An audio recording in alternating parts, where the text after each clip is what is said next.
Welcome to the deep dive. Yeah. Today we're going to be looking at Okay. something that's transforming right before our eyes. Yeah. Space exploration. Yes. It used to be, just governments Right. launching rockets, Mm-hmm. but now we've got a whole new era, Right. and it's really being driven by these commercial players.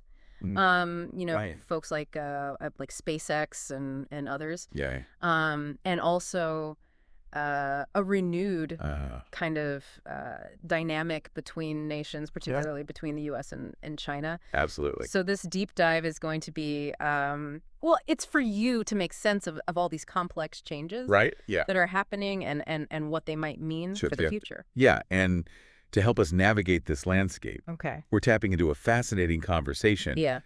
with Ashley Vance, who you might know as the author who wrote about Elon Musk Right. and the commercial space revolution. Right. And then we also have Jonathan McDowell, Yeah. who is a leading astrophysicist and space historian. Yeah. And so these two guys really give us a core understanding Okay. of the changes that are happening. Yeah, and I think it's safe to say we could be in like the most dynamic period for space flight since That's Apollo. the Apollo program. Yeah.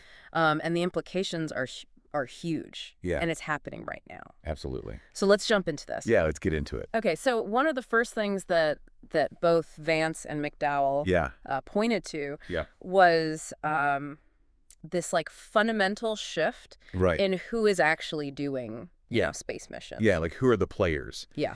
And it's really interesting to note that the dominance of commercial actors is pretty undeniable at this point. Okay. Vance makes it clear that this isn't just a U.S. phenomenon. Okay. This is happening in Europe. Mm-hmm. It's happening in China. Okay. It's really across the board. Wow. McDowell also emphasizes there's just been this huge emergence of new companies. Right. And it's really lowered the barriers to entry to get into space. It's a real turnaround. Absolutely. Because, space used to be like the ultimate, realm of nation states. Nation states, yeah. You had to have massive public funding, decades of research. Right. And now, you've got entrepreneurs with big ideas. Right. And admittedly, significant investment really driving a lot of the innovation. Yeah, and Vance actually hints at where this is going on a global scale. Okay. When we're looking at, the larger picture, Mm-hmm.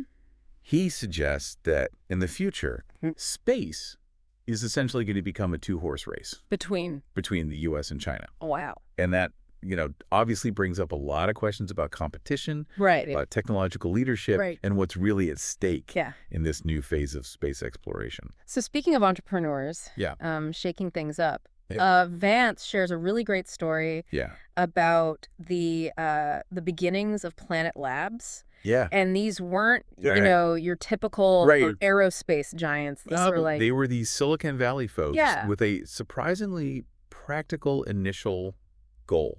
Okay. Yeah. So another key point about Planet Labs is that their original mission was to provide frequent images of Earth to benefit humanity. Okay. And they were specifically thinking about environmental purposes. Okay. So things like tracking reforestation efforts. So they wanted to... Take pictures. They wanted to image the Earth on a regular basis. Yeah, okay. But their innovation wasn't just in the gold itself. Right. It was also the technology. Okay. They developed these small, relatively inexpensive satellites that could capture way more frequent and detailed pictures than the traditional larger satellites. So Vance describes it as like putting an iPhone in space. Wow. Okay. So that's pretty wild. That is really interesting. And then also their financial journey is really interesting. Yeah. They started out with a nonprofit model, right, driven by this environmental aim, but they couldn't quite secure the funding. They were having trouble finding the money. Right. So they had to change direction. Okay. They went to venture capital and became a full-fledged business. Okay. But here's where it gets really interesting. Okay. It turned out that their biggest customers ended up being governments. Wow. So that's kind of a twist. Yeah. They started out with this save the world kind of environmental goal. But it ended up that governments found their data super valuable. Interesting. And this really highlights this unexpected power of continuous Earth observation. Okay. So while their focus was initially environmental, the sheer amount and frequency of data they were collecting just revealed this huge value for intelligence purposes. Oh, wow. Okay.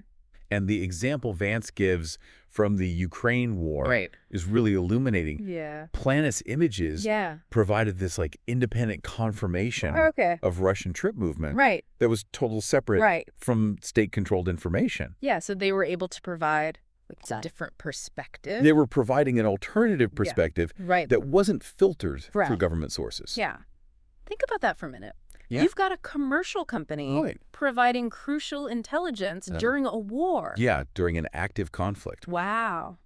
Yeah, and McDowell really emphasizes how this new accessibility has really opened up what was previously the exclusive domain of spies. Wow. It's opened it up to the public. Okay. So this shift from government-controlled information to more open source data has some really big implications for, how we understand events happening around the world. All right. So on one hand, it allows for greater transparency. Okay. It has the potential to challenge official narratives. Right. But like Vance points out, this newfound accessibility also creates significant ethical and power dynamic questions that we need to really grapple with. Yeah, and so to follow up on that, Vance was discussing how this data, it's not just available. It's not just for the good guys. Yeah, exactly. Anyone with a credit card could potentially access it. Right. This includes nations that are under sanctions, countries with, serious human rights concerns. Right. It's out there. Wow. And it's available. Okay. And one really striking example is Vance mentions that North Korea has been using this satellite imagery awareness to potentially influence stock trades. What? Yeah. So they're looking at, images of factories and shipping ports. And they're trying to glean information that can give them an edge in the stock market. That's wild. So this really highlights... This really raises questions for you, the listener, about the dual nature of this technology. Right. On one hand, it can be used for incredible good. Right. Like what? Like, monitoring refugee crises. Yeah. Okay. Tracking deforestation. All these things. Right. But, the potential for misuse is also very real. Okay. Things like monitoring populations for control. Right. Tracking individuals. Right. All sorts of, concerning applications. Wow. And to really hit this point home. Okay. Vance tells this amazing story. Yeah. About a 22-year-old student. This kid basically just as a hobby was, looking at publicly available satellite imagery. And he ended up discovering hidden Chinese missile silos. What? Yeah. Yeah. Oh, wow. Yeah, it's really amazing. Okay. And it really flips the traditional balance of power in information gathering. Right. It used to be, governments were the ones watching. Right. Now, individuals with a computer and an internet connection can potentially uncover significant intelligence findings. Yeah, so it's a huge shift. Real democratization. Yeah, it's a democratization of information gathering. Okay. And it's something, to be aware of. But this rapid increase in space activity also brings a maybe less glamorous but equally critical problem. Okay, what's that? Space debris. Oh. Or space junk, all that stuff that's floating around up there. Right. And this is where the Kessler effect comes in. Yeah. So we're basically facing... this rapidly growing amount of junk in space. Right, like... old satellites, rocket parts, all sorts of fragments. So what's...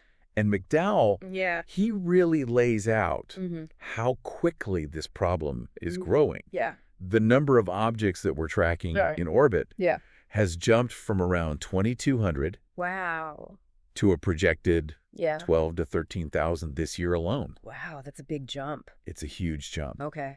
And a lot of that is driven by companies like Planet with their large constellations of small satellites. Right. And this is not just an aesthetic problem. Right. It's not just that space is getting messy. Okay. McDowell explains that, there's this very real possibility that collisions between these pieces of debris could create even more debris. Right. Which could lead to this chain reaction. The Kessler effect. The Kessler effect, exactly. Yeah. And that could make certain orbital regions incredibly dangerous for everyone. Yeah. So this poses a threat to our current working satellites, the International Space Station, and future missions, including, these ambitious plans to go back to the moon and to Mars. Right. And this isn't just theoretical. Okay. Like satellite operators are already having to adjust their satellites' orbits to avoid hitting this debris. Wow. They're playing space dodgeball up there. Oh, yeah, okay. So now, while Planet Labs was pioneering this small satellite movement, another company was also rapidly rising to a position of huge influence. The SpaceX is really clear about. He is very clear about their impact. Yeah. He highlights SpaceX's rapid growth and, their dominant position in the industry right now. Yeah. Their launch rate is much higher than any other nation. Right.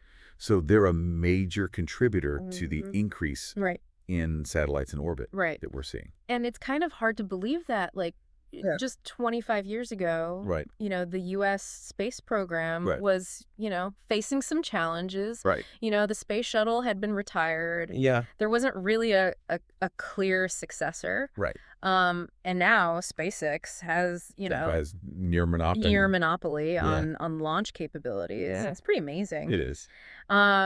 And then McDowell brings in another another player. Crucial player.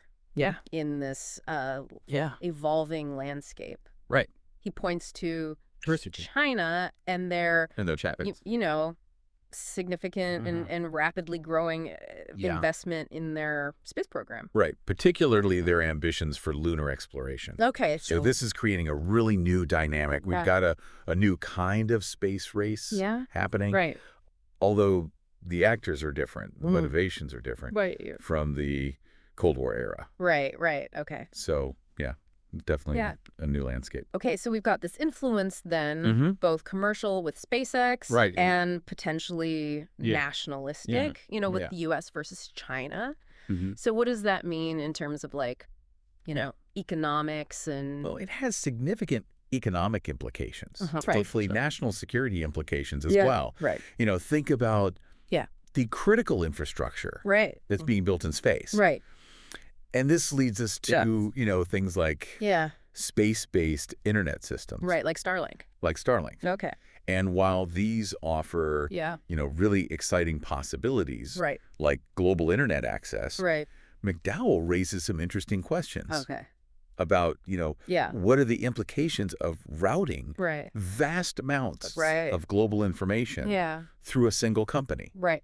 Everything from emails to financial transactions all flowing through a private company. So the potential for one company. Yeah, the potential for a single entity to control such a huge part of global data infrastructure is definitely something to think about. Yeah, and Vance also suggests that, maybe the capabilities of these satellites go beyond... Might go beyond just providing internet. Okay. It raises questions about, what else can these networks do? Right. And maybe we don't even know the full extent of their capabilities yet. Right. So this also reminds me of this essential infrastructure that we already rely on in space. Yeah. Like GPS. Right. And McDowell reminds us of where that came from. Right. What's really interesting about GPS is that, this system that is so fundamental to our lives today started out as a U.S. military system. Right. And because of this inherent link to defense applications, it really highlights how vulnerable it could be in times of conflict. Yeah. So that's something to keep in mind. Okay. So speaking of conflict, McDowell brings in Russia as a significant and maybe unpredictable player in this space landscape. Right. And they have an undeniable history in space. Right, for sure. McDowell really emphasizes, how important space exploration is to their national identity and their strategic thinking. Right. But, they faced a lot of challenges recently. Yeah. And this raises the possibility that they might act in unexpected ways rather than being a leading innovator in the field. Yeah, it's a real contrast to, the early Soviet era when they were really, at the forefront, pushing the boundaries. Yeah. McDowell even compares it to the Star Wars era and how that potentially impacted the Soviet Union's ability to keep up. Wow, yeah. Yeah. And Russia's And then more recently, Russia's actions in space haven't been exactly reassuring. Right. They conducted that anti-satellite missile test where they deliberately blew up one of their own satellites. Yeah. And that created a huge and dangerous field of debris. Right. And that was a real demonstration of their willingness to act in ways that endanger the long-term safety and sustainability of space for everyone. And this brings us to a really unprecedented situation, the war in Ukraine. Right. Vance actually argues that it could be considered the first space war. Space war. Yeah. The role of commercial space has been remarkable. Absolutely. So Vance argues that the combination of, planet imagery and Starlink communication was really crucial. Was absolutely critical for Ukraine's ability to resist in the early stages of the war. Okay. So, Starlink provided this essential communication when ground networks were under attack. Right. And Planet's imagery gave, near real-time intelligence. Wow. Yeah. So you have these commercial companies. Exactly. Providing what were traditionally, military and intelligence agency roles. Right. In a war zone. Right. It's really